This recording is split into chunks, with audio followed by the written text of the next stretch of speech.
Hey, hello again, sports fans, and welcome to another Scott Travis Sports News Update.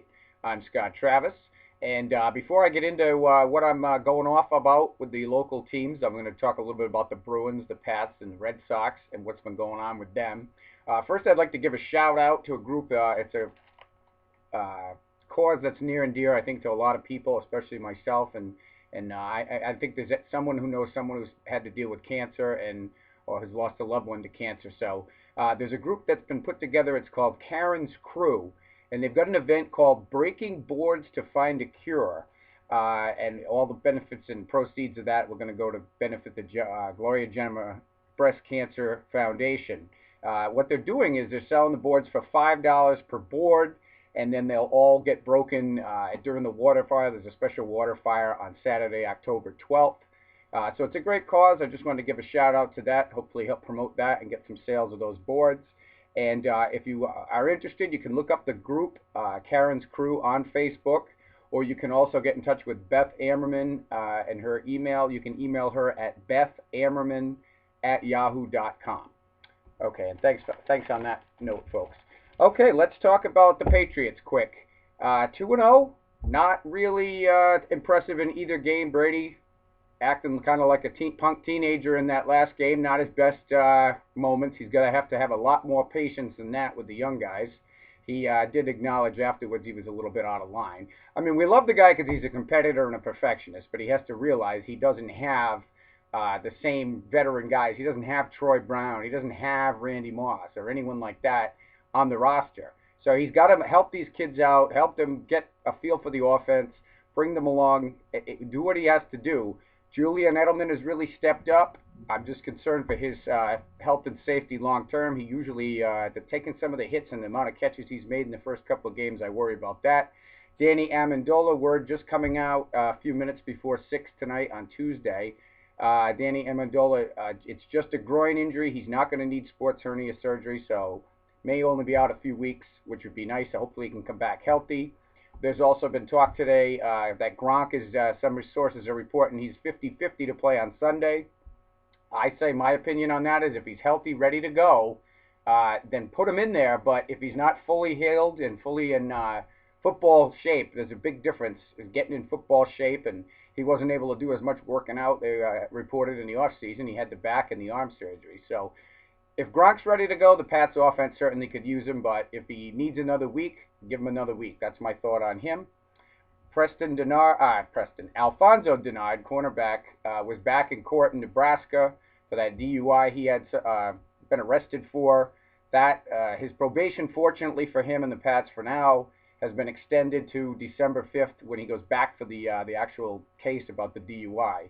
At that point, if he gets convicted in that or something, he gets a heavy fine or anything, a record type conviction, that would then probably get rid of his probation from the assault charge on the police officer. He could be in a world of trouble. So we could lose him right during the end of the season, postseason run, if he was to be gone after that December 5th conviction. So if that does take place, we don't want to jump the gun, but that could be something to keep an eye on.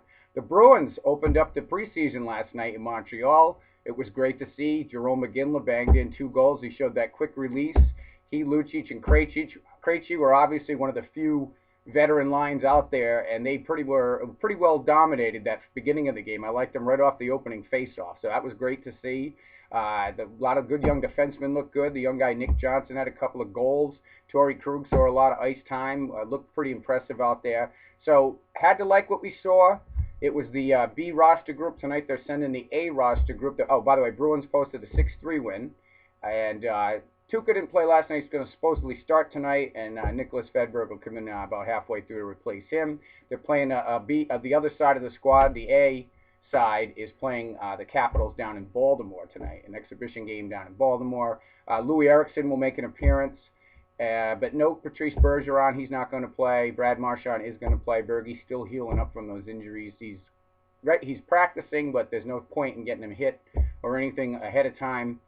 You might see him play one preseason game or none, whatever's the safest route for him. He knows how to get ready, so I'm not worried about Bergeron. So that's what's going on with the Bruins and the Pats. And the Red Sox, Clay Buchholz has come back now. You guys know I was tough on him the whole time he was out. I thought he just kind of overplayed it, and we don't know. At least he's back, and he's thrown 11 shutout innings, so good. At least if he's 11-0, 1.51 ERA. So if it works out, if he pitches us to the World Series, then we'll give him the mulligan. But I do think I wish we could have had him back a little bit earlier. I think it would have been a little bit better on the other starters. I think maybe we'd still have Jose Iglesias. They might not have had to trade him to get PV because they weren't sure what Buchholz was doing. But anyway, he's back. He's looked good. Now, as long as he pitches, he's building up nice 5 and then 6 innings the second outing. So he's looking ready to go. With the way the Red Sox bullpen is kind of going into this postseason, I think Farrell's been working to try and get these starters stretched out. And, the Lackeys and the PVs, these guys are warriors. They're going to want to go 7 innings anyway. So, Lackey never wants to give the ball up. So that's how he's kind of stretching them out. We'll see how it works out. Xander Bogaerts has come up and looked good. He's at third tonight in their game. Sox are at Baltimore. They start a 3-game series. Ryan Dempster, let's hope he looks good. He hasn't looked good most of the season. He's 8-9 coming into this. He's probably not going to be a starter in the postseason. It would be good if he could be a guy they could bring in a close game in the 7th or 8th in the postseason. So, it's an important outing for him because he has not looked good. He's had control problems. So he's going up against Scott Feldman of the Orioles. They're going to be getting on the way at 7 o'clock tonight at Fenway. So we'll see how that goes out. Sox have been red hot, and their magic number to clinch the division is 4, and if they win tonight, they actually clinch a playoff spot. So thank you. I'd like to thank everybody. I have a whole bunch of new followers I've picked up on Facebook and on Twitter. Thank you. I try to put as many informative posts and all the important stories of the sports news world going on in New England and elsewhere. I try to keep those up to date every day. I appreciate it, and if you guys like and share on Facebook or favor and retweet on Twitter, that also has helped me out a lot picking up followers. I appreciate that. And you can don't forget, if you're not already a follower, you can follow me. I have a page on Facebook. It's called Scott Travis Sports News, and my Twitter account gets those feeds, plus I tweet some other stuff. It's at Scott Travis SN. Thanks for watching. I'll be talking to you guys soon. I'll be previewing the Pats coming up, and I'll keep you guys posted on everything going on, everything you need to know. Thanks. Take care.